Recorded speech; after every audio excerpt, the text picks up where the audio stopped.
this morning, beneath the breathing sky and the slow turning of the world, you lifted your breath above the crown of your skull and drew it back down into the chamber of the heart. Again and again, like a tide that forgot the shore and remembered it in the same motion.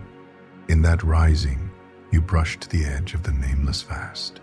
In that return, you fell back into the trembling web of humanity. This rhythm is not an exercise. It is a map of the lineage of awakening.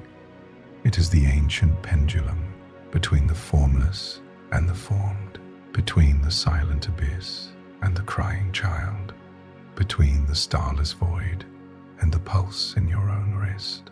That is why the sacred servant kneels.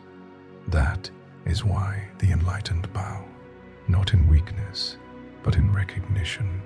For when a being is unwound the tight knots of personal destiny, when the private storms of desire have spent their lightning, something extraordinary occurs. The threads tying awareness to flesh become finer than moonlight on water, so fine that a single unseen cut releases the voyager back into the shoreless, back into that which has no edge, no center, no face. What remains behind is only the garment. The body loosens into dust. The subtle sheaths dissolve like breath on cold air. The traveler has already gone.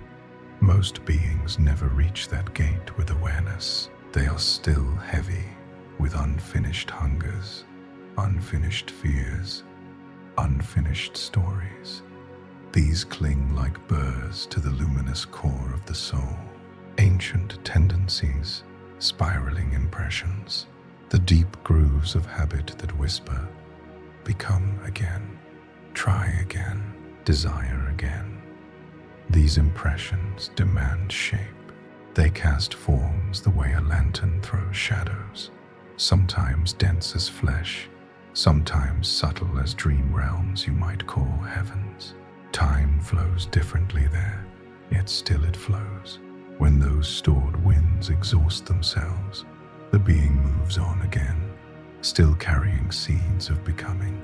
But there comes a stage in the long migration of consciousness where the seeds are nearly spent, desires thin, preferences fade.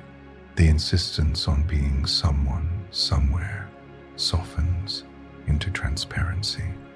The veil grows fragile. The call of the infinite grows immense. It is a pull beyond longing, a gravity beyond emotion, a total surrender into origin. Awareness stands at the brink of dissolution into the boundless radiance from which it first shimmered forth. At that threshold, perception is clear beyond anything the human mind can imagine. The inner eye stands open, like a sun that never sets. The laws of becoming are seen. The mechanics of karma are seen. The rise and fall of worlds are seen as easily as breath. And with that seeing comes a revelation terrible in its simplicity. All form carries friction. All time carries ache. All becoming carries loss. This is not tragedy. It is structure. It is the cost of appearing. Here, the great choice reveals itself. To release completely, to fall into the formless without return, to vanish like a drop recognizing it was always the ocean, or to turn back, not from desire, not from unfinished business, but from boundless compassion, from an identification so vast it includes the trembling of every creature still wandering in confusion. This is the vow of the returning ones, the luminous beings who could dissolve yet remain, not as persons, but as instruments, not as seekers, but as pathways. They see the perfection of the cosmic design. They see that even suffering served as the chisel that carved their own awakening. They do not deny pain. They understand its place in the terrible beauty of evolution.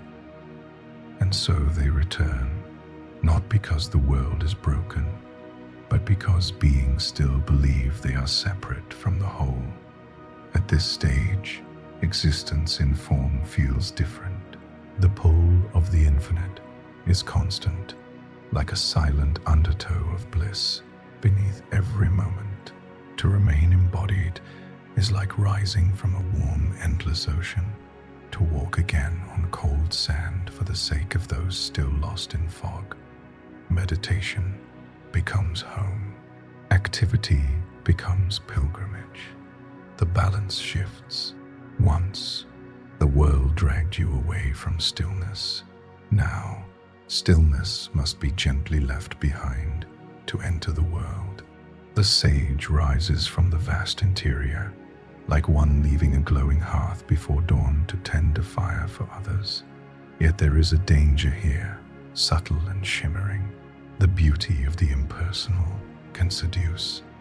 The grandeur of cosmic perspective can make human struggle seem like a passing dream. One can become intoxicated with transcendence and forget the cry beneath one's feet. To gaze only at the shining peaks and ignore the blood in the snow is an incomplete awakening. True realization holds both. One eye rests in the absolute. One eye weeps with the relative. If both eyes fall into the world, one is lost in illusion. If both eyes flee into the absolute, compassion withers. The awakened path walks with double vision. Many who begin this journey taste a little clarity and rush to save others. But if this movement comes from guilt, attachment, or the need to be a rescuer, it deepens separation. Help offered from ego reinforces the illusion of helper and helped. Service must ripen into something purer. Action without possession. Care without identity. Giving without a giver. For only freedom frees. A bound being cannot liberate another bound being, no matter how noble the intention. Even teachers walk this razor's edge. To speak, to guide, to serve, must become a practice of self-erasure. The moment one needs followers, needs admiration, needs to be important, the current is distorted. But when action flows from love of the infinite, rather than a hunger for the finite, something mysterious happens. Others are not entangled. They are invited into their own vastness. Human beings carry deep wounds of mistrust, lifetimes of being used, controlled, desired for what they provide. This history hardens the heart. It builds walls not only against people, but against the universe itself. Yet, the deeper truth is this: what you truly are cannot be diminished. Bodies can be harmed, minds can be shaken, but the luminous core of awareness remains untouched. Spiritual maturity is not escape from horror. It is the capacity to remain open in its presence, to feel grief fully without losing the knowing of the whole, to let the heart break again and again without closing. One eye can behold famine, violence, loss. The other sees the vast choreography in which even these are movements of awakening. This is not indifference. It is boundless inclusion. Most beings, when pain rises, retreat into numbness or intellect. They close to survive. But awakening asks for a fiercer courage. Stay open. Stay undefended. Let the world pass through you like weather through sky. Then action becomes clear. Response becomes clean. Karma unwinds instead of tightening. No one truly harms another in the ultimate sense.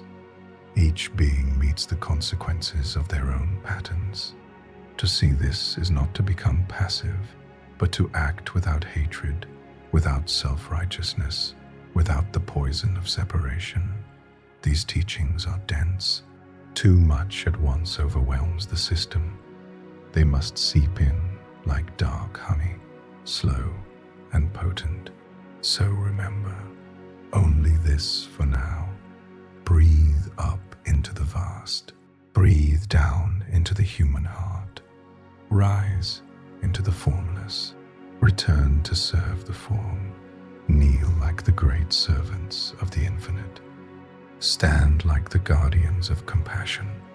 Be the bridge where heaven touches earth, where the silent absolute learns to speak in the language of kindness. I am the shrouded oracle. I speak from the space between stars and blood, between void and cradle. Walk with one eye in eternity and one eye in the tears of the world. That is the way through the veil.